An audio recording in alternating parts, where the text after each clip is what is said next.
वक्फ bill पर बड़ी खबर, टीडीपी के तीनों सुझाव माने गए। बिल पर 8 घंटे आर पार, वक्फ के लिए बीजेपी और विपक्ष की तैयारी।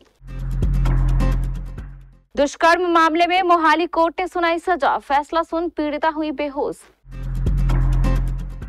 झारखंड में कैसे हुआ इतना बड़ा रेल हादसा, कौन है जिम्मेदार? जोरदार धमाका और जल उठी पूरी पटाखा फैक्ट्री, 18 मजदूर जिंदा जले।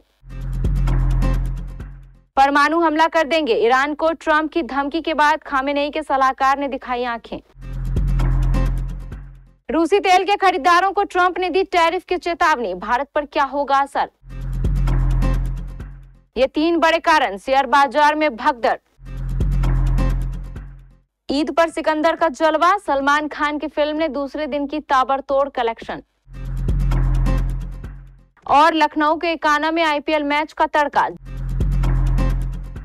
वक्फ संशोधन विधेयक में तेलुगु देशम पार्टी द्वारा सुझाए गए तीनों संशोधनों को स्वीकार कर लिया गया है। इसके साथ ही टीडीपी ने विधेयक को पूरा समर्थन देने का निर्णय लिया है। कल लोकसभा पार्टी में बिल के समर्थन में मतदान करेगी। इसी के साथ जेडीयू के प्रस्तावों को भी स्वीकार कर लिया गया है। लिहाजा अब माना जा रहा है कि नीतीश कुमार की पार्टी भी लोकसभा में बिल का समर्थन कर सकती है। टीडीपी ने वक्फ बाय यूजर से संबंधित प्रावधान में संशोधन का प्रस्ताव रखा था, जिसके अनुसार जो भी वक्फ बाय यूजर संपत्तियां वक्फ अधिनियम 2025 के लागू होने से पहले पंजीकृत हो चुकी है, वे वक्फ संपत्तियां बनी रहेंगी जब तक कि संपत्ति विवादित ना हो या सरकारी संपत्ति ना हो। इस संशोधन को विधेयक में शामिल कर लिया गया है। वक्फ संशोधन बिल 2 अप्रैल को दोपहर 12 बजे लोकसभा में पेश किया जाएगा। लोकसभा अध्यक्ष ओम बिरला ने इस बिल पर चर्चा के लिए 8 घंटे का समय निर्धारित किया है। वहीं विपक्ष 12 घंटे चर्चा की मांग कर रहा है। इसे देखते हुए चर्चा के हंगामेदार रहने की संभावना है। अब सरकार फ्लोर मैनेजमेंट में लग गई है। दोनों सदनों में इस बिल का पास कराने में सरकार को शायद ही कोई दिक्कत पेश आए। संसदीय कार्य और अल्पसंख्यक कल्याण मंत्री किरेन रिजिजू ने पिछले साल 8 अगस्त को इस बिल को लोकसभा में पेश किया था। उस समय इस बिल को लेकर विपक्ष ने काफी हंगामा किया था। इसके बाद लोकसभा प्रमुख ने बिल को संयुक्त संसदीय समिति को भेज दिया गया था। जीरकपुर की महिला से दुष्कर्म मामले में पादरी बजिंदर सिंह समेत 7 लोगों के खिलाफ पुलिस ने केस दर्ज किया था। अदालत 5 लोगों को बरी कर चुकी है। एक आरोपी सुच्चा सिंह की ट्रायल के दौरान मौत हो चुकी है। पंजाब के मोहाली के जीरकपुर की महिला के साथ दुष्कर्म मामले के आरोपी पादरी बजिंदर सिंह को मोहाली की अदालत ने ताउम्र कैद की सजा सुनाई है। कोर्ट से दोषी करार दिए जाने के बाद पुलिस ने पादरी को हिरासत में ले लिया था। वह पटियाला जेल में बंद है। पीड़िता के वकील एडवोकेट अनिल सागर ने बताया कि बजिंदर सिंह एक आध्यात्मिक नेता के रूप में लोकप्रिय है। उसके अनुयायी उन्हें पापा जी कहकर बुलाते हैं। जब इस तरह का अपराध ऐसे व्यक्ति द्वारा किया जाता है तो उसे कठोर सजा मिलनी चाहिए। हम सजा की अवधि से संतुष्ट हैं। उसे अपनी आखिरी सांस तक सलाखों के पीछे रहना होगा। झारखंड के बरहेट के साहिबगंज में 2 मालगाड़ियों की आमने सामने से हुई टक्कर में दोनों के लोको पायलट की दर्दनाक मौत हो गई। हादसा इतना विभत्स था कि मालगाड़ियों के इंजनों के परखच्चे उड़ गए और उनमें आग लग गई। ट्रैक पर एक मालगाड़ी पहले से खड़ी थी, तभी तेज रफ्तार में आ रही दूसरी मालगाड़ी भी उसी ट्रैक पर आ गई और दोनों में भिड़ंत हो गई। अब सवाल उठता है कि देर रात 3:30 बजे इतना बड़ा हादसा कैसे हो गया? एक ही पटरी पर 2 ट्रेन कैसे आ गई? एनटीपीसी के असिस्टेंट जनरल मैनेजर शांतनु दास ने बताया कि इस हादसे की जांच तो होगी। अभी देखकर ऐसा लग रहा है कि यहाँ का जो कंट्रोलर है उसे पॉइंट बनाने में कुछ गड़बड़ी की है। असिस्टेंट लोको पायलट यानी एएलपी भी गंभीर रूप से घायल है, उसका भी बयान लिया जाएगा। गुजरात के बनासकांठा जिले में भीषण हादसा पेश आया है। यह डीसा में एक पटाखा फैक्ट्री में भीषण आग लग गई। हादसे में फैक्ट्री में काम कर रहे 18 लोगों की मौत हो गई है, जबकि 5 गंभीर रूप से घायल हुए हैं। घायलों को इलाज के लिए अस्पताल में भर्ती करवाया गया है। बताया जा रहा है कि हादसा फैक्ट्री में बॉयलर के फटने से हुआ है। बॉयलर फटने से एक भीषण ब्लास्ट हुआ और पूरी फैक्ट्री में आग लग गई। धमाका इतना जोरदार था कि फैक्ट्री का स्लैब गिर गया और मजदूर उसके नीचे नीचे दब गए। मरने वाले सभी मजदूर मध्य प्रदेश के रहने वाले थे। घटना के बाद 18 शव बरामद कर लिए गए हैं। बताया जा रहा है कि जिस फैक्ट्री में यह हादसा पेश आया है उसमें पटाखे बनाने का काम भी चल रहा था, जबकि फैक्ट्री के पास सिर्फ पटाखे बेचने का ही लाइसेंस था। वहीं हादसे को लेकर गुजरात के मुख्यमंत्री भूपेंद्र पटेल ने दुख जताया है। उन्होंने कहा कि इस मुश्किल घड़ी में सरकार पीड़ित परिवारों के साथ है।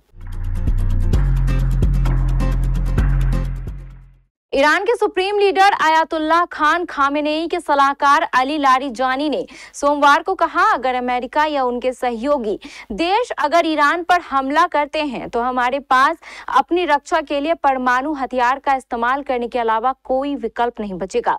अमेरिकी राष्ट्रपति डोनाल्ड ट्रंप ईरान के परमाणु हथियारों को लेकर खफा हैं। वह ईरान को दो टूक कह चुके हैं कि अगर ईरान के साथ परमाणु डील पर सहमति नहीं बनती है तो तेहरान के खिलाफ कड़ी कार्रवाई की जाएगी।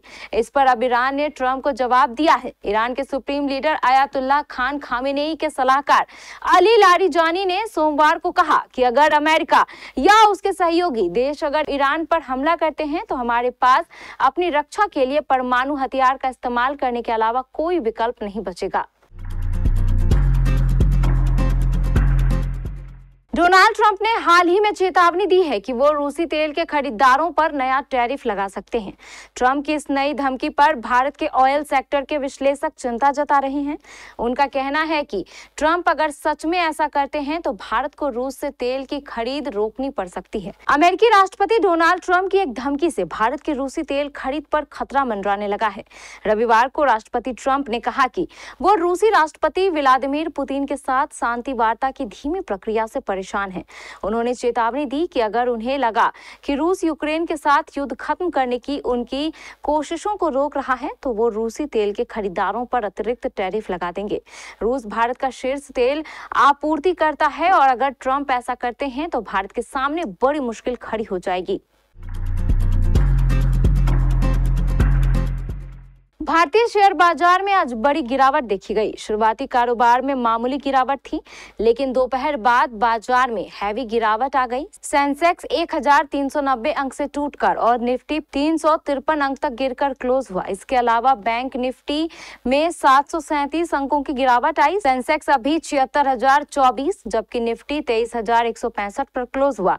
बीएसई मार्केट कैपिटलाइजेशन में 3 लाख करोड़ रुपए से ज्यादा का नुकसान हुआ है। बीएसई के टॉप 30 शेयरों में से 2 शेयर गिरावट पर रहे, जबकि सिर्फ 3 शेयर में तेजी रही, जिसमें से इंडियन बैंक में 5% से ज्यादा की उछाल रही। एचडीएफसी बैंक शेयर में 3% से ज्यादा की गिरावट आई है। इस तरह सुन फार्मा, एचसीएल टेक, इन्फोसिस और बजाज फाइनसर्व के शेयर में भी 3% से ज्यादा की कमी आई। सलमान खान की much awaited film Sikandar release हो गई। फिल्म को मुरुगदास ने डायरेक्ट किया है।